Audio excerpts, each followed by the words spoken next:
Active Grotesque CD. Active Grotesque. Active Grotesque CD. That's American Alex, typewriter. one of the voices you can choose Arial. from on Apple's Arial Black. VoiceOver Arial computer Narrow. assistance tool. Avenir. And if you've ever clicked on that Next. drop-down menu in Avenir Microsoft Next Word, condensed. Bodoni 72 Old Style. Chalkboard. you'll know that the Charter. list of fonts goes Courier. on Courier New. and DIN on alternate. Futuro. and on. Geneva. Georgia. Okay, Alex, thank you. That's Helvetica. enough.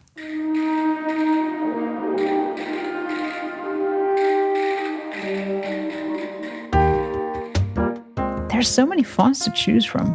How do you pick the right one? I mean, at the end of the day, it's got to be legible, right? Otherwise, you might get a headache if the letters are too dense or cluttered looking. Or say it's a road sign.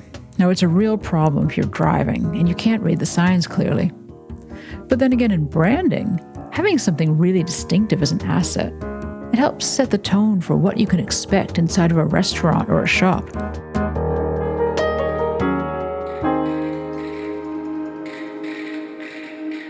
I'm Susan Masika, and today on the Swiss Connection, we meet a Swiss typeface designer who works in the Big Apple. I'm joined by my colleague, Isabel Bannerman, who's written a profile about her. Yeah, that's right. Her name is Nina Stoessinger, and she's originally from Switzerland, from a small town near Basel, but now she lives and works in Brooklyn. Now, when I hear about a Swiss person designing typefaces, I immediately think of Helvetica.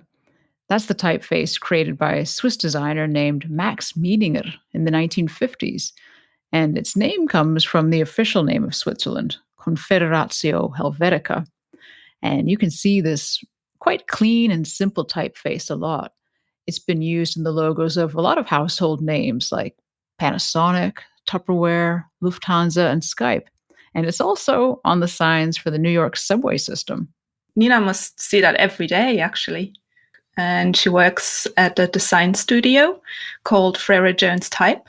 And she was actually telling me that together with her design director, Tobias Frere-Jones, and their colleague, Fred Shellcrass, she's working on what could become the next standard font for Microsoft.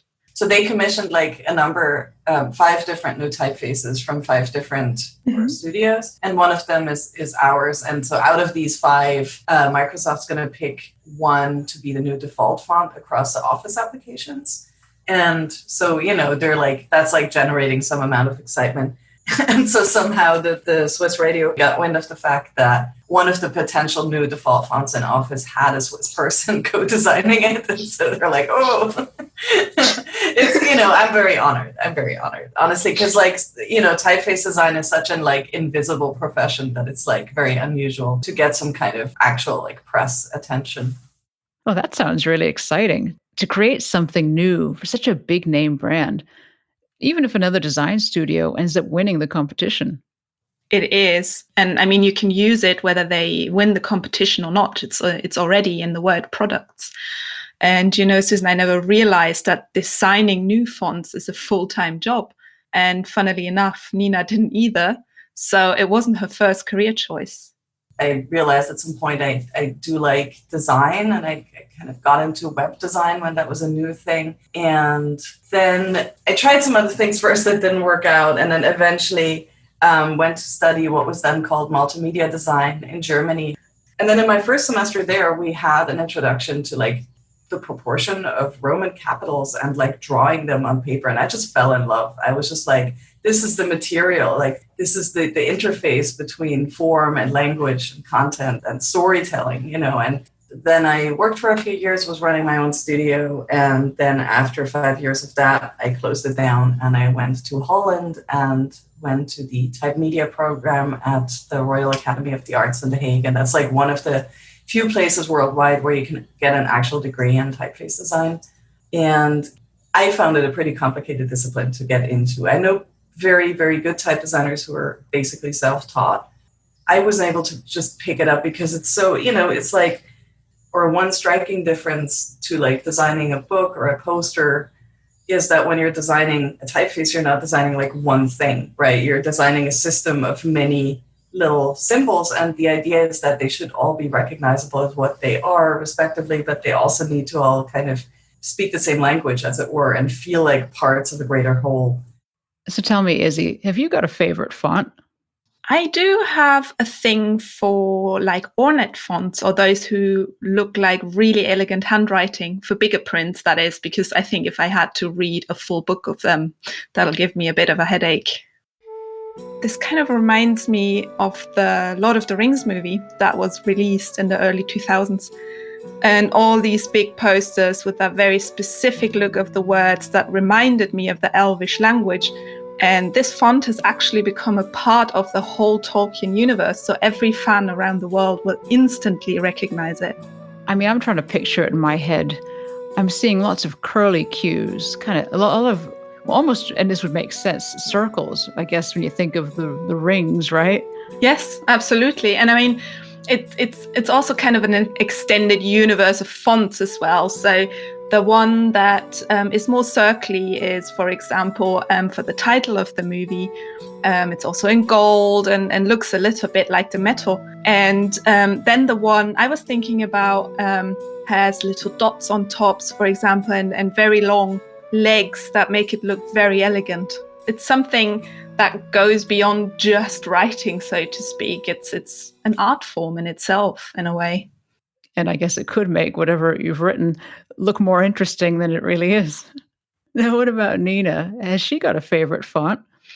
I asked her, but she basically said that as a professional, she couldn't have a favorite font because it always depends on what that font is for. But of course, there are typefaces that kind of stand out in my mind as just being especially amazing and especially accomplished and especially like memorable and just great feats of craftsmanship and creation. And one of those that I just keep coming back to is a very, very old typeface. It's the book typeface Nicholas Jensen in Venice, cut in 1470. So that's just like 2 decades, not even, after Gutenberg invented movable and metal castable type. And those first typefaces like Gutenberg's were all black letter, and they look very, very old to us now. They look kind of medieval and hardly legible. And then along comes like Nicholas Jensen and makes the first Roman typeface. And it looks completely plausible from today. Like, it looks, of course, it's a little rough around the edges, and it's a little wobbly because printing technology wasn't anywhere near what it is now. But in terms of the proportions and in terms of the sort of balance of the shapes, in retrospect, like I said, this field is so static and so conservative in a way that the thought of somebody coming into it when it was very new and just trying something completely different that still looks plausible a half a millennium later is kind of blowing my mind. There's this printing historian or typography historian, Beatrice Ward, who coined this expression that fonts are the clothes that words wear. And I think of that a lot. Like, it's a lot like what gets projected. The clothes that words wear. I really like that. Yeah, me too. And it actually made me wonder how and where especially Nina finds her inspiration designing these outfits for words. One thing that has been really inspiring for me here in terms of, because of course, as I work with letters, I look at them and they are everywhere. So I spend a lot of time when I'm looking around, just like looking at all the signage and the lettering and the graffiti and all the various kind of forms in which letters cross my path. And in like unexpected places like garbage trucks and oil trucks. I'm just like, this is amazing. Why I don't understand why anybody would go to such lengths with a garbage truck, but it's I guess that's also still the kind of shift from like just moving somewhere else, and then everything looks different and everything looks exciting. And in fact, now when I go back to Switzerland, I'm like, noticing things I haven't seen before just because I was too immersed in them. Okay, so that's the creative aspect. And then from a practical perspective, there must be other things that she has to keep in mind. Yeah, absolutely. And I asked her about that as well. And she told me that when it comes to books or newspapers, the challenge is to not make a font stand out too much, because that would just be too distracting. And that's actually quite difficult. And it's also, I think a reason why many of those, like especially the sort of serif text fonts that have the little, the little balls and feet at the end of the letters, often look quite similar to the untrained eye. And that's just because there's a really strong sort of tradition of designing those in that way. And then that becomes kind of self-perpetuating, because if you diverge too much from that, people are going to be like, oh, what is this? The other end of the spectrum, when you're making something for large sizes, that's like for a headline or for a poster or for a logo or something, that's just like a small amount of text in a larger size, then it can be much more creative, and it can be much more, there's much more room for experimentation. Well, I have to say, Izzy, I think I'd enjoy this more. At least I can remember how fun it was the first time I was able to play around with fonts and clip art for my schoolwork. Yes, me too. And I can remember as a kid, for some reason, I really like Comic Sans. And maybe also because of the name, comic. And I think the names are very important there as well, because especially as a layperson, it kind of gives you an impression of the font's character. Naming typefaces is notoriously hard, and in part what makes it incredibly hard is that typeface names have to be unique, otherwise you can't protect them. So basically we have like a whole set of like criteria that we apply to potential names, where it needs to be unique. First of all, it needs to be something that people ideally in different language regions will be able to pronounce and remember. So not something that's like a super, unique word creation that nobody will be able to find again in the font menu. One thing that also we try to do is to pick a name that actually looks good in the typeface itself, right? So ideally you want to have a word that shows off some of the like important key letters that exemplify the design really well. Oftentimes this will be a lowercase a or g. As for where the inspiration comes from, I often just try to think of like, what does a certain design like remind me of? Sometimes it's plants, sometimes it's materials or minerals or place names or people's names. It's also a fun experiment to think about a design that way. Like if this was a physical object, what would it be made of? Some typefaces feel like they're made of old wood, and some feel like they're made of bent out metal or whatever. And then maybe that can be a jumping off point. That was Swiss typeface designer Nina Stoessinger. And the name of the font that she and her colleagues have been working on is Seaford. That's SEAFORD. And you can already try it out if you use Microsoft Office products. And we'll let you know whether Seaford becomes the default font there. You can read more about Nina on our website at swissinfo.ch, where you'll also find lots of pictures of her and her Brooklyn surroundings.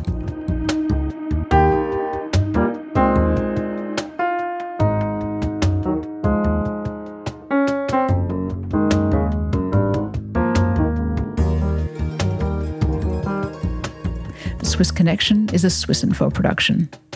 We put out this podcast twice a month, and we'd love to hear from you between episodes. Our email address is swissconnection@swissinfo.ch. The reporting for this episode was by Isabel Bannerman. Our sound engineer is Danny Wheeler. Our theme music was composed by Michele Andina, and he also curates our other music and sound effects, like our font reader, Alex. That's right. And the host of this podcast is Susan Messika. Thank you for listening to The Swiss Connection.